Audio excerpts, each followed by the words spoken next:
The Brushy Mountain State Penitentiary was built due to a labor conflict that happened from 1891 to 1892.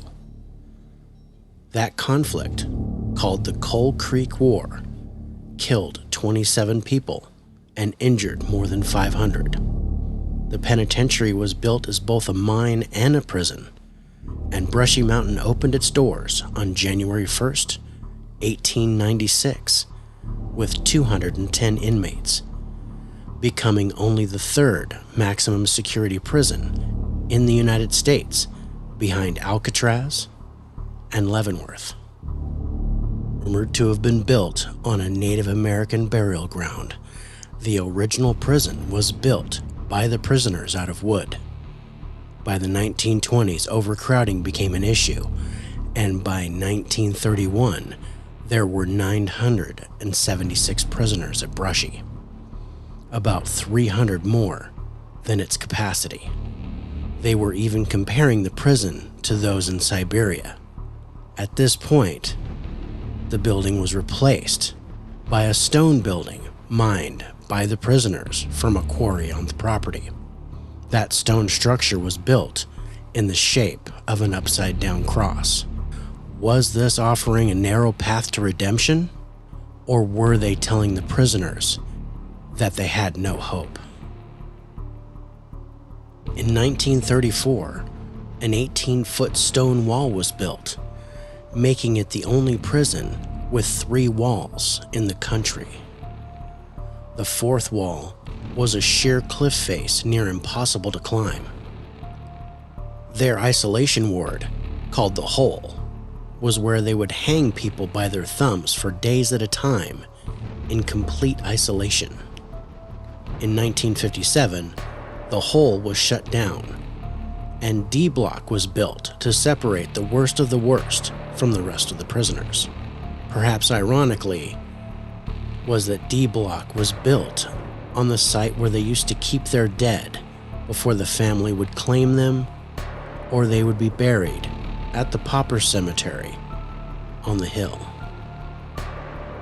By the middle of the 20th century, Brushy had established a reputation as being the last stop for the worst criminals. This is why it was nicknamed the Gates to Hell and the End of the Line. The most infamous prisoner to have been a guest at Brushy was James Earl Ray, known for the assassination of Dr. Martin Luther King Jr. He was an inmate from 1970 to 1992, and during that time he had tried to escape 3 times. In 1981, was stabbed 22 times and lived. In 1992, he was sent to a prison in Nashville, where he died 6 years later. In 1972, Brushy Mountain was closed due to a strike by the guards, as they were protesting unsafe working conditions.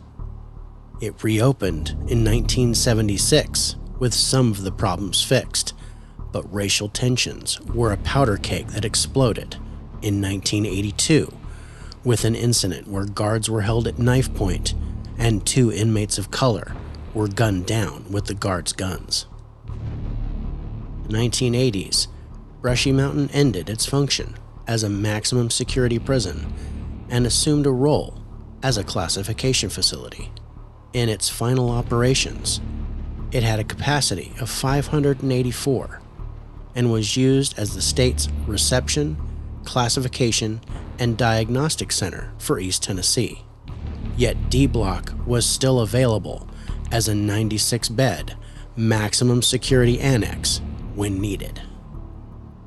By 2008, Brushy Mountain was the oldest prison in operation until it officially closed its doors on June 11, 2009. Brushy Mountain was never to have a death row, but still had over 10,000 reported deaths from the hazards of working in the mine, tuberculosis, typhoid fever, pneumonia, and syphilis. Then there were the rapes and murders of hundreds of inmates behind the 3 walls of this prison. Brushy Mountain State Penitentiary digested Tennessee's sins for 113 years.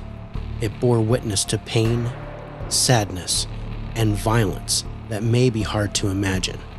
What's not hard to imagine is the prison's potential for paranormal activity. Is this place truly haunted?